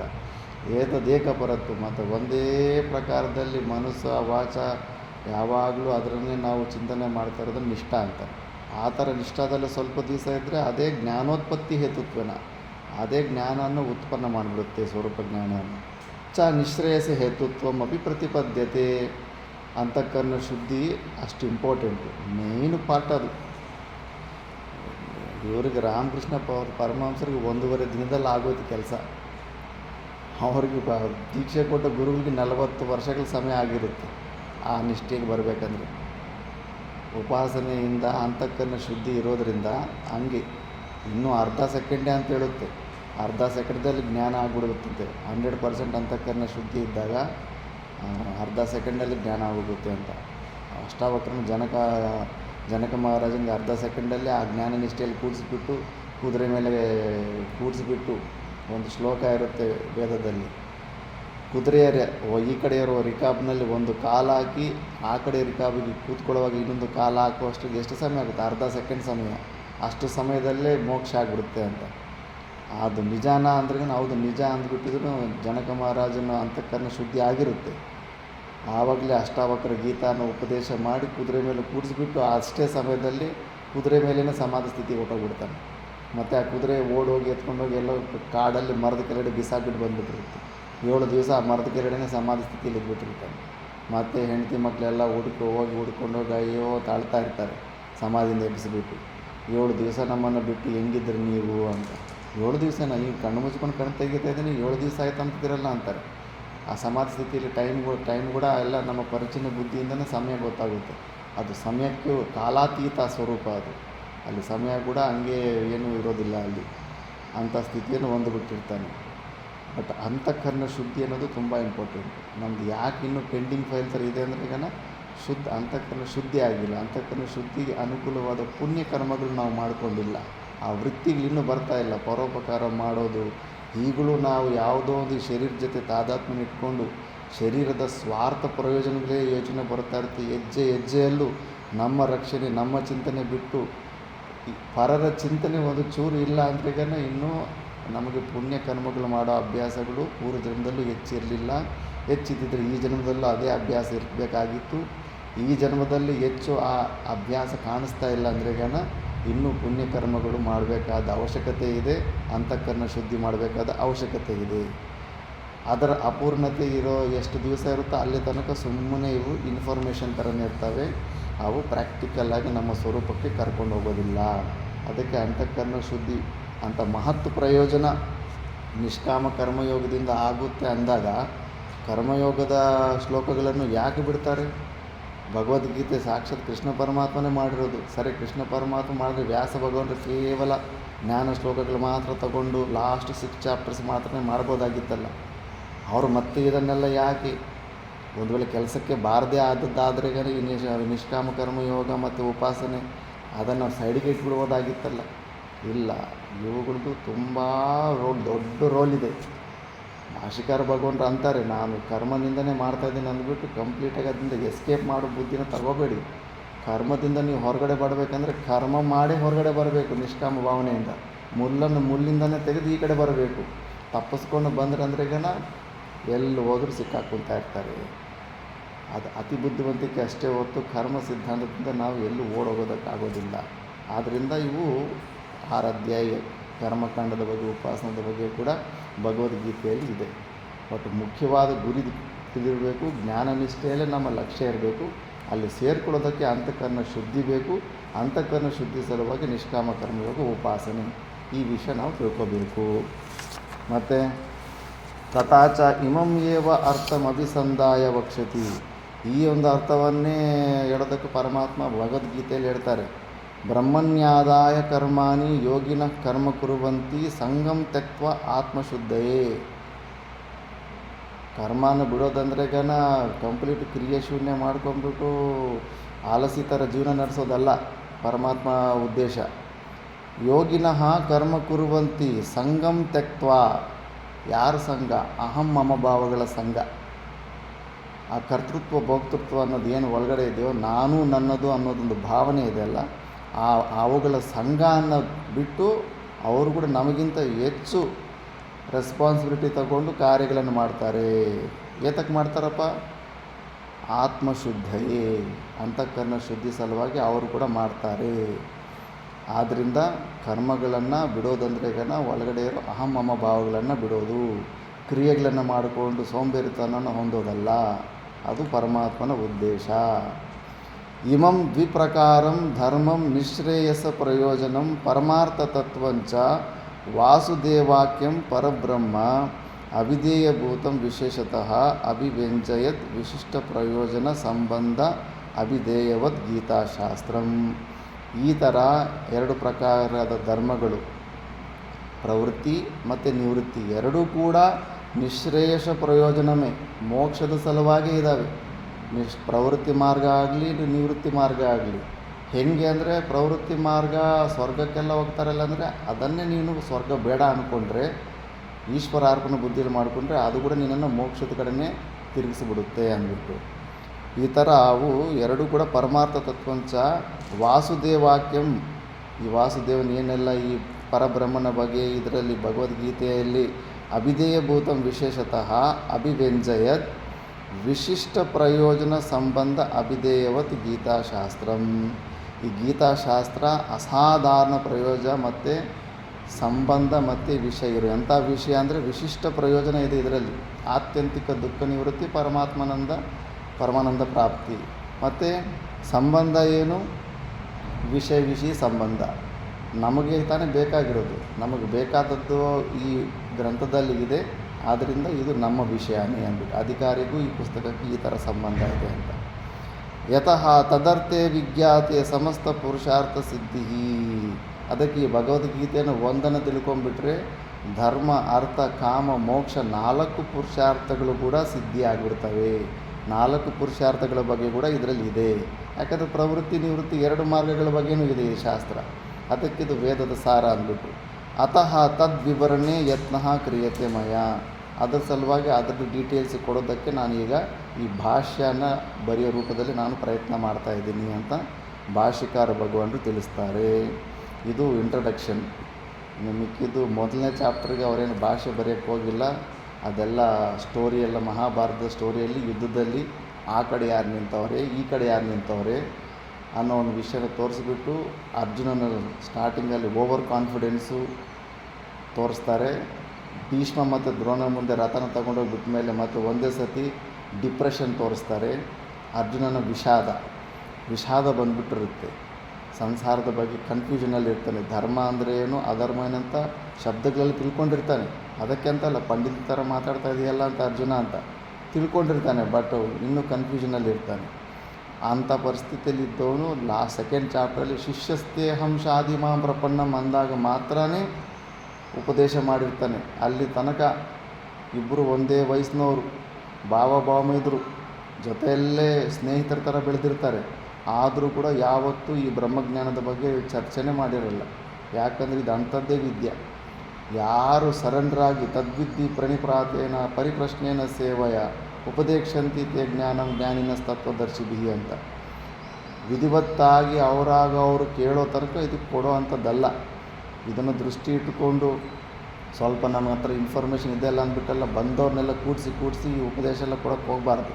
ಸ್ವಲ್ಪ ಪ್ರೇರಣೆ ಕೊಡೋದಕ್ಕೆ ಸ್ವಲ್ಪ ಔಟ್ಲೈನ್ ಸ್ವಲ್ಪ ಹೇಳ್ಬಾರ್ದು. ಬಿಟ್ಟು ಭಗವದ್ಗೀತೆಯನ್ನು ಯಾರಿಗಂದರೆ ಅವ್ರಿಗೆ ಕೇಳಿದಿರೇ ಉಪದೇಶ ಮಾಡೋಕ್ಕೆ ಹೋಗಬಾರ್ದು. ಚಂದ್ರಶೇಖರ್ ಭಾರತಿ ಸ್ವಾಮೀಜಿಯವ್ರ ಶಿಷ್ಯರೊಬ್ಬರು ಪಂಡಿತರು ಸಿಕ್ಕಾಪಟ್ಟೆ ಫೇಮಸ್ ಆಗಿರ್ತಾರೆ. ಅವರಿದ್ದ ಕಾಲದಲ್ಲಿ ರಾಮೇಶ್ವರಮಲ್ಲಿ ಒಂದು ದೊಡ್ಡ ಪ್ರವಚನ ಮಾಡಿರ್ತಾರೆ. ಸಾವಿರಾರು ಜನ ಬಂದಿರ್ತಾರೆ ಆ ಭಗವದ್ಗೀತೆ ಪ್ರವಚನಿಗೆ. ಅದ್ರ ಬಗ್ಗೆ ಎಲ್ಲ ಪ್ರಶಂಸೆ ಮಾಡಿ ನ್ಯೂಸ್ ಪೇಪರೆಲ್ಲ ಬಂದಿರುತ್ತೆ. ಮತ್ತು ಅವರ ಗುರುಗಳ ಹತ್ರ ಮೀಟ್ ಮಾಡೋದಕ್ಕೆ ಹೋದಾಗ ಗುರುಗಳಂತಾರೆ, ಏನಪ್ಪ ಎಲ್ಲ ನಿನ್ನ ಬಗ್ಗೆನೇ ಅಂತವ್ರೆ, ಭಗವದ್ಗೀತೆ ಪ್ರವಚನ ತುಂಬ ಚೆನ್ನಾಗಿ ಮಾಡ್ದಂತಲ್ಲ ರಾಮೇಶ್ವರಲ್ಲಿ. ಅಂದರೆ ಇಲ್ಲ, ಎಲ್ಲ ನಿಮ್ಮ ದಯ ಗುರುಗಳೇ ಅಂದ್ರಂತೆ. ಎಲ್ಲ ಸರಿನೇ ಅಪ್ಪ, ನಿಮಗೆ ಈ ವಿಷಯ ಗೊತ್ತಿಲ್ವಾ? ನಾ ಭಕ್ತಾಯ ನಾ ತಪಸ್ಕಾಯ ಲಾಸ್ಟಲ್ಲಿ ಶ್ಲೋಕ ಕೂಡ ಬರುತ್ತೆ. ನನ್ನ ಭಕ್ತರು ಅಲ್ಲದೇ ಇರೋರು, ತಪಸ್ಸು ಮಾಡದೇ ಇರೋವಂಥವ್ರು, ಅಂಥವ್ರಿಗೆ ಈ ಭಗವದ್ಗೀತೆ ಪ್ರವಚನ ಮಾಡಬಾರ್ದು ಅಂತ. ಅಷ್ಟು ಸಾವಿರಾರು ಜನ ಅಲ್ಲಿ ಕೂತಿದ್ರು. ಅವರು ಎಲ್ಲರಲ್ಲೂ ನೀನು ಚೆಕ್ ಮಾಡ್ದ ಕೃಷ್ಣನ ಭಕ್ತರು ಯಾರು, ಕೃಷ್ಣನ ಭಕ್ತರು ಯಾರಲ್ಲ ಅಂತ ಎಲ್ಲ ಚೆಕ್ ಮಾಡ್ಕೊಂಡು ಪಾಠ ಹೇಳಿದೆ, ಎಲ್ಲ ಹಂಗೆ ಸುಮ್ಮನೆ ಬಿಟ್ಬಿಟ್ಟ ಅಂತ. ಆವಾಗ ತನ್ನ ತಪ್ಪು ಅರ್ಥ ಆಯ್ತಂತೆ. ಇದು ಮಾಸ್ ಸ್ಪೀಚ್ಗಳಲ್ಲಿ ಹೇಳೋ ಅಂಥದ್ದಲ್ಲ ಇದು ಅಂತ ಬ್ರಹ್ಮವಿದ್ಯೆ. ನೀನು ಅಧಿಕಾರಿನ ನೋಡಲೇ ಇಲ್ಲ, ಎಲ್ಲ ಸುಮ್ಮನೆ ವಡ ಅಂತ ಎಲ್ಲರೂ ಹೇಳ್ತಿದ್ವಿ. ಏನು ಗೊತ್ತಿತ್ತಲ್ಲಿ ಕೃಷ್ಣನ ದ್ವೇಷ ಮಾಡೋರೆಲ್ಲ ಅಲ್ಲಿ ಕೂತಿರ್ಬೋದು. ಅದರಲ್ಲಿ ಸಾವಿರಾರು ಜನ 10,000 ಜನ ನೀನು ಹೋಗಿ ತಿಳ್ಕೊಂಡಿದ್ಯಾ ಯಾರು ಕೃಷ್ಣನ ಭಕ್ತನೋ ಯಾರು ಕೃಷ್ಣ ಭಕ್ತನಲ್ಲ ಅಂತ. ಅಷ್ಟು ಸೀಕ್ರೆಟ್ ಇದು. ಯಾವತ್ತೇ ಆಗಲಿ ಯಾವುದೇ ವಸ್ತುಗಾಗಲಿ ನೀನು ಎಷ್ಟು ಸೀಕ್ರೆಟ್ ಮೇಂಟೈನ್ ಮಾಡಿದ್ರೆ ಅದರ ವ್ಯಾಲ್ಯೂ ಅಷ್ಟು ಹೆಚ್ಚಿರುತ್ತೆ. ಎಷ್ಟು ಕಠಿಣವಾಗಿ ಕೊಡ್ತೀಯೋ ಅಷ್ಟು ಅದಕ್ಕೆ ಬೆಲೆ ಕೊಡ್ತಾರೆ. ತುಂಬ ಅನಾಯಾಸವಾಗಿ ಯಾವುದೇ ವಸ್ತು ನೀನು ಕೊಟ್ಟುಬಿಟ್ರೆ ಅದಕ್ಕೆ ವ್ಯಾಲ್ಯೂ ಇರೋದಿಲ್ಲ, ಬೇಗ ಕಳ್ಕೊಂಡ್ಬಿಡ್ತಾರೆ. ತಂದೆ ತಾಯಿ ಕೂಡ ಅಷ್ಟೇ, ಮಕ್ಕಳಿಗೆ ಬೈದು ₹1 10 ಸತಿ ಕೇಳಿದ ಮೇಲೆ ಖರ್ಚು ಕೊಟ್ಟಾಗ ಅವನಿಗೆ ದುಡ್ಡಿನ ಬೆಲೆ ಗೊತ್ತಾಗುತ್ತೆ. ಕೇಳಿದ ತಕ್ಷಣ ಕೊಟ್ಟುಬಿಟ್ರೆ ಅಂದಗನ ಮತ್ತು ಅವನಿಗೆ ದುಡ್ಡಿನ ಬೆಲೆ ಗೊತ್ತಾಗೋದಿಲ್ಲ. ಮತ್ತು ಜೀವನದಲ್ಲಿ ಅವನು ಹಂಗೆ ದುಡ್ಡನ್ನು ಕಳ್ಕೊಂಡ್ಬಿಡ್ತಾನೆ. ಯಾವುದೇ ಆಗಲಿ ಈಸಿಯಾಗಿ ಕೊಡಲೇಬಾರ್ದು. ಅದಕ್ಕೆ ನಮ್ಮ ಗುರು ಪರಂಪರೆಯಲ್ಲಿ 10 ವರ್ಷ 11 ವರ್ಷ ಸೇವೆಗಳು ಮಾಡಿ ಸಹನ ಶಕ್ತಿಯಿಂದ ಅಷ್ಟೊಂದೆಲ್ಲ ಪರಿಶ್ರಮ ಮಾಡಿದ ಮೇಲೆ ಈ ಬ್ರಹ್ಮವಿದ್ಯೆ ಕೊಡ್ತಿದ್ರು. ಆವಾಗ ಅವನು ನಾನು ಇಷ್ಟು ಪರಿಶ್ರಮ ಮಾಡಿ ನಾನು ಮಾಡಿದ್ದೀನಲ್ಲ ಅಂತ, ಅದರಿಂದ ಇದು ತುಂಬ ಮಹತ್ವ ಬುದ್ಧಿಯಿಂದ ಅವನು ಜೀರ್ಣ ಮಾಡ್ತಿರ್ತಾನೆ. ನಾನು ಶ್ರೀಶೈಲದಲ್ಲಿದ್ದಾಗ ಅಲ್ಲೊಬ್ಬ ಪಂಡಿತ ಇದ್ದ, ಗುರುಕುಲದಲ್ಲಿ ಓದಿರೋ ಆತ.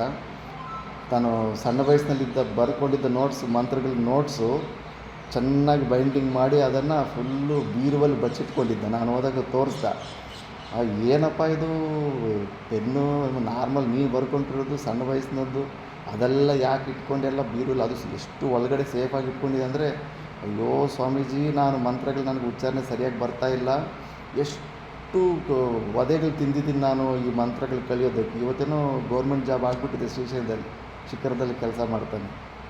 ಮತ್ತು ಅದ್ರ ಹಿಂದ್ಗಡೆ ಎಷ್ಟು ಕಷ್ಟಪಟ್ಟಿದ್ದೀನಿ. ಆ ಕಷ್ಟ, ಆ ಪುಸ್ತಕನ ನಾನು ಬೇಡ ಅಂತ ಬಿಸಾಕಿ ಹೋದ್ರೆ ನನಗೆ ಆ ನೋವು ಎಲ್ಲ ನೆನಪು ಬರುತ್ತೆ. ಇಲ್ಲ, ಇಷ್ಟೊಂದು ಕಷ್ಟಪಟ್ಟು ಕಲ್ತಿರೋ ವಿದ್ಯೆನ ನಾನು ಇಷ್ಟು ಈಸಿಯಾಗಿ ನಾನು ಬಿಡೋಕ್ಕಾಗಲ್ಲ ಅಂತ. ಯಾವುದೇ ಆಗಲಿ ಕಷ್ಟಪಟ್ಟು ಅರ್ಜನೆ ಮಾಡಿದ್ದಕ್ಕೆ ಜಾಸ್ತಿ ವ್ಯಾಲ್ಯೂ ಇರುತ್ತೆ. ದಿವ್ಯಾನಂದ ಸರಸ್ವತಿ ಅಂತ ಕೈಲಾಸಾಶ್ರಮದಲ್ಲಿ ಮಂಡಲೇಶ್ವರ ಇದ್ದಾರಲ್ಲ, ಫಸ್ಟು ಕಾಶಿನಲ್ಲಿ ಓದಕ್ಕೆ ಹೋಗಿದ್ರಂತೆ. ಓದಕ್ಕೆ ಹೋದಾಗ ಅವ್ರಿಗೆ ಅಲ್ಲಿ ಏನೂ ಸೇವೆ ಏನೂ ಹೇಳಿರಲಿಲ್ವಂತೆ. ಸುಮ್ಮನೆ ಹೋಗಿ ಊಟ ಮಾಡೋದು, ಏನಾದರೂ ಸ್ವಲ್ಪ ಶಾಸ್ತ್ರ ಓದೋದಂತೆ. ಮಿಕ್ಕಿದ ಹೊತ್ತಲ್ಲಿ ಯಾವುದೋ ಸಣ್ಣ ಪುಟ್ಟದ್ದು ಯಾವುದೋ ಒಂದು ಸೇವೆ ಮಾಡ್ತಿದ್ರಂತೆ.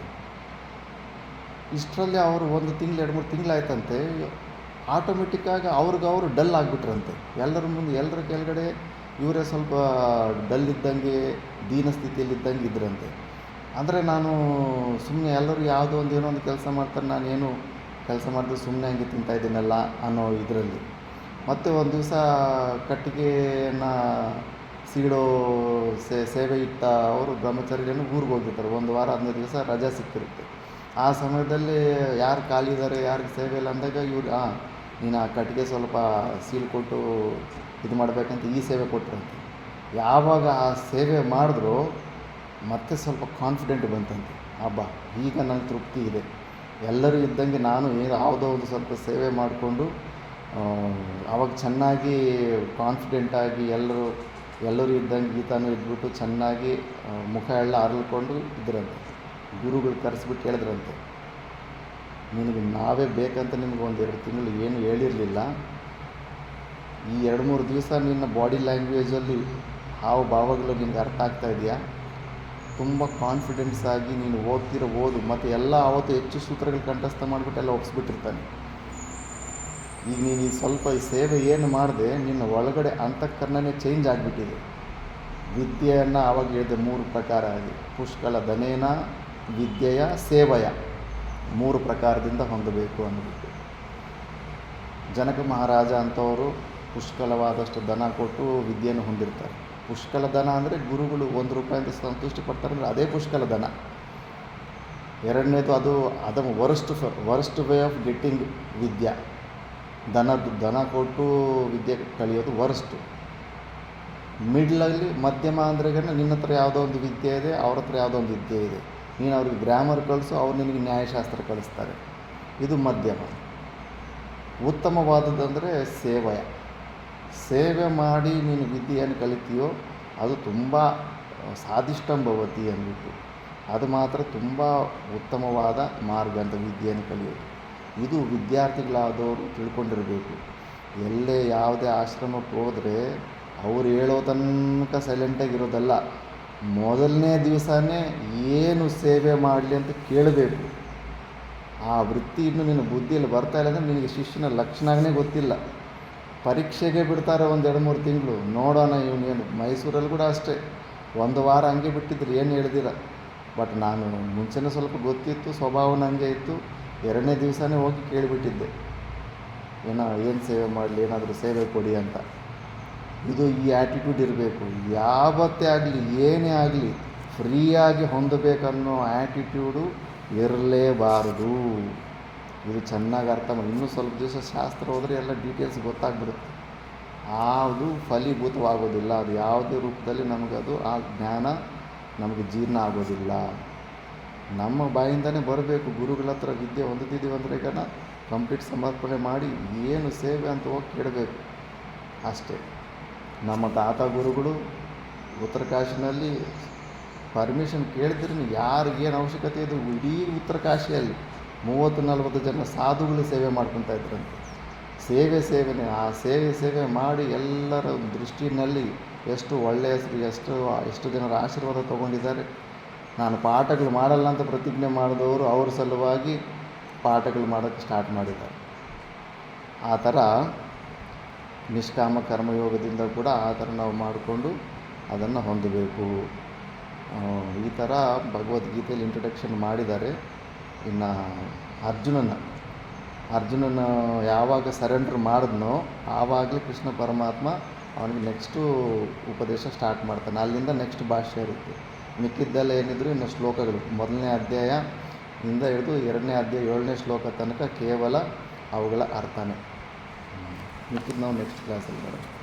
ಓಂ ಪೂರ್ಣಮದ ಪೂರ್ಣಮಿದಂ ಪೂರ್ಣಾತ್ ಪೂರ್ಣಮುದಚ್ಯತೆ ಪೂರ್ಣಸ್ಯ ಪೂರ್ಣಮಾದಾಯ ಪೂರ್ಣಮೇವಾವಶಿಷ್ಯತೆ.